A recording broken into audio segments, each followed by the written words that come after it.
ಅಂದ್ರೆ ಹೇಗಾಗ್ಬಿಟ್ಟಿದೆ ಅಂದ್ರೆ ಸರ್, ಸ್ಟಾರ್ ವಾರ್ ನಿಂತ್ರು ಫ್ಯಾನ್ ವಾರ್ ನಿಲ್ಲಲ್ಲ ಅನ್ನೋ ತರ ಆಗಿದೆ. ಸ್ಟಾರ್‌ಗಳು ಸುಮ್ನೆ ಇದ್ರುನು, ಅವ್ರ ಕೆಲ್ಸ ಅವ್ರು ಮಾಡ್ಕೊಂಡಿದ್ರುನು, ಎಲ್ಲೋ ಒಂದ್ ಕಡೆ ಅದು ಫ್ಯಾನ್ ವಾರ್‌ಗೆ ಕನೆಕ್ಟ್ ಆಗಿ ಅದ್ ಹಾಗೆ ಕಂಟಿನ್ಯೂ ಆಗ್ತಾನೇ ಇದೆ. ಅಲ್ಲ, ಅದು ಅದು ನಿಲ್ಲಬೇಕು. ಅದು ನಿಲ್ಲಬೇಕಂತಂದರೆ ಅವ್ರವರೇ ಮಾತಾಡಬೇಕು.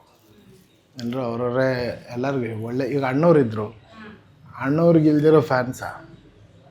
ಎಷ್ಟು ಇವತ್ತು ಜೀವ ಕೊಡೋಕ್ಕೆ ನಾವೆಲ್ಲ ಅಭಿಮಾನಿನೇ. ಬಟ್ ಅಣ್ಣವ್ರನ್ನೇ ಎಲ್ಲರೂ ಫಾಲೋ ಮಾಡಿದ್ರು. ಅವ್ರು ಬಂಗಾರದ ಮನುಷ್ಯ ಆದರೆ ನಾವು ಹಂಗೆ ಆಗಬೇಕು ಅಂತ ಆಯಿತು. ಅವ್ರು ಕಸ್ತೂರಿ ನಿವಾಸ ಮಾಡಿದ್ರೆ ನಾವು ಹಂಗೆ ಆಗಬೇಕು ಅಂತ ಆಯಿತು. ಅವರು ಎಲ್ಲೂ ಸಿಗರೇಟ್ ಸೇದಿಲ್ಲ, ಯಾರಿಗೂ ಒಂದು ಕೆಟ್ಟದ್ದು ಇದ್ರ ಥರ ವಿಷುವಲ್ಸ್ ತೋರಿಸೇ ಇಲ್ಲ. ಅವ್ರ ಅಭಿಮಾನಿಗಳು ಅವ್ರ ಥರನೇ ಇದ್ದರು.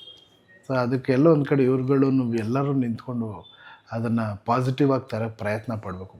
ಅಭಿಮಾನಿಗಳ ಮನಸ್ಸಲ್ಲೂ ಯಾವಾಗಲೂ ಪ್ರೀತಿನೇ ಹುಟ್ಟಬೇಕು, ಪ್ರೀತಿನೇ ಅವ್ರಿಗೆ ಪ್ರಾಕ್ಟೀಸ್ ಮಾಡಿಸ್ಬೇಕು. ಒಬ್ರನ್ನೊಬ್ಬರು ದ್ವೇಷ ಮಾಡೋದ್ರಲ್ಲಿ ಏನೂ ಇಲ್ಲ.